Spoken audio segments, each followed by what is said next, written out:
فرمایا وَإِن كُنتُم جُنُبًا فَطَّهَّرُوا، اور دوسرے مقام پر فرمایا إِنَّ اللَّهَ يُحِبُّ التَّوَّابِينَ وَيُحِبُّ الْمُتَطَہِّرِينَ،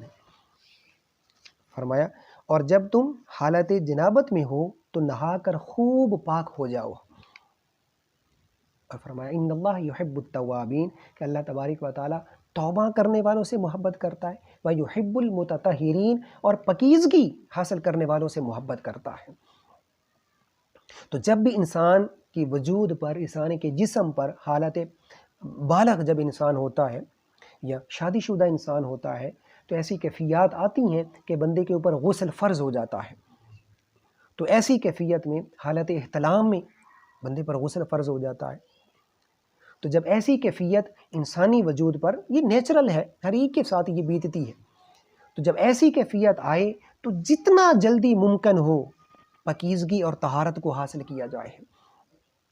زیادہ دیر تک ناپاکی کی حالت میں رہنا، ناپاکی کی کیفیت میں رہنا، آقا کریم علیہ الصلوۃ والسلام نے فرمایا جس گھر میں ایسا شخص ہے جنبی ہے، فرمایا اس گھر میں اللہ کی رحمت کے فرشتے نہیں اترتے ہیں۔ تو بلا تاخیر، بغیر کسی دیر کیے جب غسل فرض ہو جائے تو فوری طور پر پاکیزگی لینا اور پاکیزگی حاصل کرنا، یہ اللہ اور اس کے رسول کا حکم ہے، اور اللہ تبارک و تعالیٰ اس کو پسند فرماتا ہے۔ یہ جو کہتے ہیں نا صفائی نصف ایمان ہے، تو ایک انسان کی ظاہر کی صفائی ہوتی ہے، پاک رہنا، پاکیزگی، پاک کپڑے پہنا، جسم کو پاک کرنا، اسی طرح ایک انسان کی باطن کی پاکیزگی بھی ہوتی ہے۔ یعنی اپنے ظاہر کے ساتھ ساتھ انسان کو ہم وقت یہ کوشش کرنی چاہیے کہ اس کا باطن بھی پاک رہے، اس کے خیالات پاک رہیں، اس کے تصورات پاک رہیں۔ تو جب تک ظاہر کی پاکیزگی کے ساتھ ساتھ باطن پاک نہیں ہوگا، بندہ اللہ تبارک و تعالیٰ کی بارگاہ میں اللہ کا ولی نہیں بن سکتا۔ یہ ظاہری اپنے آپ کی صفائی کر لی، اچھا لباس پہن لیا، نہا لیا، غسل کر لیا، مگر اگر خیالات میں ناپاکی ہے، بد خیالی ہے، بدگمانی ہے، حسد ہے، کینہ ہے، بغض ہے، نفرتیں ہیں دلوں کے اندر، عداوتیں اور قدورتیں ہم نے پال رکھی ہیں، تو اللہ تبارک و تعالیٰ اس دل میں اترتا ہے جس کا دل اللہ کی محبت کے لیے خالی ہو۔ تو جب ان چیزوں کے ساتھ ہمارا دل بھرا ہوا ہوگا، دنیا کی محبت کے ساتھ بھرا ہوا ہوگا، دنیاوی عداوت کے ساتھ بھرا ہوا ہوگا، کہ یعنی دل کو پاک نہیں کریں گے اللہ تبارک و تعالیٰ کی محبت کے لیے۔ اب دیکھیں نا، ہم گاؤں میں رہنے والے ہیں، گھروں میں خواتین دودھ رکھتی ہیں، اور دودھ کیا کہتی ہیں؟ یہ اللہ کا نور ہے۔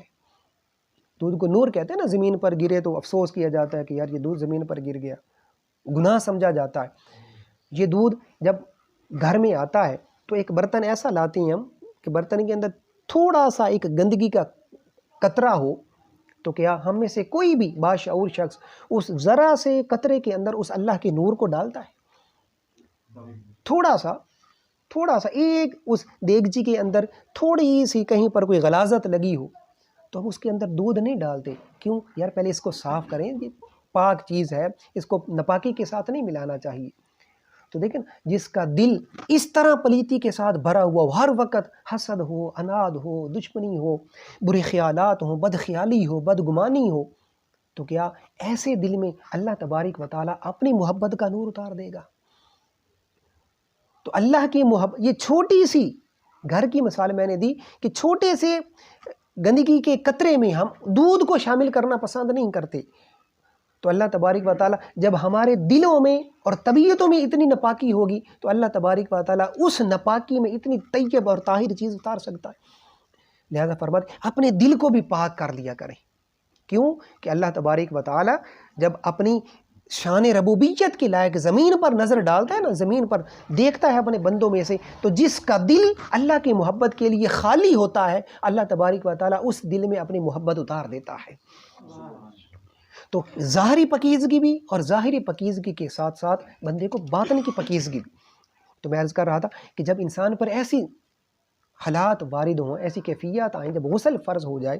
تو جتنا جلدی ممکن ہو سکے انسان کو فوری طور پر اپنے آپ کو پاک کرنا چاہیے۔ اور غسل کا جو طریقہ حضرت ام المؤمنین عائشہ صدیقہ رضی اللہ تعالی عنہ آپ نے بیان فرمایا ہے۔ اب ظاہر ہے وہ آقا کریم علیہ الصلوۃ والسلام کی ازواج ہیں آقا علیہ الصلوۃ والسلام کے ساتھ انہوں نے شب و روز گزارے ہیں، اپنی زندگی گزاری، تو جو وہاں سے ہمیں طریقہ ملتا ہے آقا کریم علیہ الصلوۃ والسلام کا غسل کرنے کا، اس کو غور سے سنتے ہیں تاکہ آئندہ جب ہمیں اس کی ضرورت محسوس ہو تو ہم اس طریق پر عمل کریں۔ کیوں کہ اگر غسل کو مسنون طریقے سے مکمل نہ کیا جائے، یعنی صرف نہا لینا اور پانی بہا لینے سے غسل نہیں ہوتا، یعنی ضرورت پڑی، غسل فرض ہو گیا، احتلام ہو گیا یا دوسری کیفیات وارد ہوئیں، غسل کرنا فرض ہو گیا تو ہم گئے جلدی سے پانی اٹھایا اور سر پر ڈالیا اور پورے جسم کو گیلا کر لیا، تو اس کا نام تو غسل نہیں ہے۔ پھر اگر ایسا کریں گے، اس طرح فٹافٹ جلدی جلدی غسل کریں گے، تو پھر ظاہر ہے جب غسل کی تکمیل نہیں ہوگی، غسل ناقص رہے گا تو عبادات بھی ناقص ہوگی، عبادت بھی اللہ کی بارگاہ میں قبول نہیں ہوگی، نماز بھی نہیں ہوگی، دیگر جو اعمال صالح بندہ بجا لاتا ہے اس کی تکمیل بھی نامکمل رہے گی، اللہ کی بارگاہ کی حاضری نامکمل رہے گی۔ تو اس طریقوں کو سنتے ہیں اور کوشش کریں کہ جو طریق اللہ اور اس کے رسول نے ہمیں عطا فرمایا اس کے مطابق جب ہم غسل کریں گے تو مکمل پاکیزگی ہمارے وجود کا حصہ بن جائے گی۔ حضرت ام المؤمنین ام عائشہ صدیقہ رضی اللہ تعالی عنہ آپ بیان فرماتی ہیں کہ حضور نبی اکرم صلی اللہ علیہ وآلہ وسلم جب غسل جنابت کرتے تو پہلے دونوں ہاتھ دھوتے۔ اب سردیوں کا موسم ہے، جب انسان غسل کے لیے جاتا ہے واش روم میں تو کئی گھروں میں تو گیزر وغیرہ کا اہتمام ہے، مگر ہمارے یہاں عام طور پر نہیں ہوتا، تو ایک بالٹی کے اندر یا ٹب کے اندر ہم پانی گرم جو ہے وہ کر کے اس سے غسل کرنے کی جو اپنی خواہش ہے اس کو پورا کرتے ہیں۔ تو جاتے ہی اس پورے ٹب کے اندر اس ناپاکی کی حالت میں ہاتھ نہیں ڈال دیتے، اس سے کیا ہوگا کہ وہ سارا پانی گندا ہو جائے گا۔ نہانے کے لیے علیحدہ سے ڈبہ یا کوئی چیز استعمال ہوتی ہے، اس میں سے تھوڑا پانی لیں اور پہلے اپنے ہاتھوں کو اچھی طرح دھو لیں۔ ام عائشہ صدیقہ رضی اللہ تعالی عنہا فرماتی ہیں کہ پہلے دونوں ہاتھ دھوتے تھے، اچھی طرح آقا کریم علیہ الصلوۃ والسلام ہاتھ دھوتے، پھر دائیں ہاتھ سے بائیں ہاتھ پر پانی ڈال کر استنجا کرتے تھے، یعنی ہاتھ دھوئے اس کے بعد استنجا فرمایا، اور جسم کے جس حصے پر ناپاکی لگی ہوئی ہے، گندگی یا غلاظت لگی ہوئی ہے، اس کو اچھی طرح صاف کر لیں۔ پہلے ہاتھ دھوئے، استنجا فرمایا، اور پھر جہاں پر وہ گندگی یا غلاظت یا کوئی قطرہ لگا ہوا ہے اس کو اچھی طرح صاف کر دیں۔ فرمایا اس کے بعد مکمل وضو کرتے تھے۔ وہ جو وضو کا طریقہ ہم نے پہلے پورا پڑھ لیا کہ آقا کریم علیہ الصلوۃ والسلام ہاتھ دھوتے، استنجا فرماتے، اپنی گندگی غلاظت کو دور کرتے اور پھر مکمل وضو فرماتے، پھر پانی لے کر سر پر ڈالتے۔ اب ہمارے ہاں تو پانی کی اتنی قلت نہیں ہے، وہ زمانہ تھا کہ پانی کی بڑی قلت ہوتی تھی، شارٹ بہت تھوڑا پانی ملتا تھا غسل کے لیے یا وضو کے لیے، تو آقا کریم علیہ الصلوۃ والسلام ایسے چلو بھر پانی لیتے اور اپنے سر پر ڈال لیتے، یعنی ایسے، اور انگلیوں کی مدد سے بالوں کی جڑوں تک پانی پہنچاتے ہیں، یعنی وہ پانی ڈالے اس طرح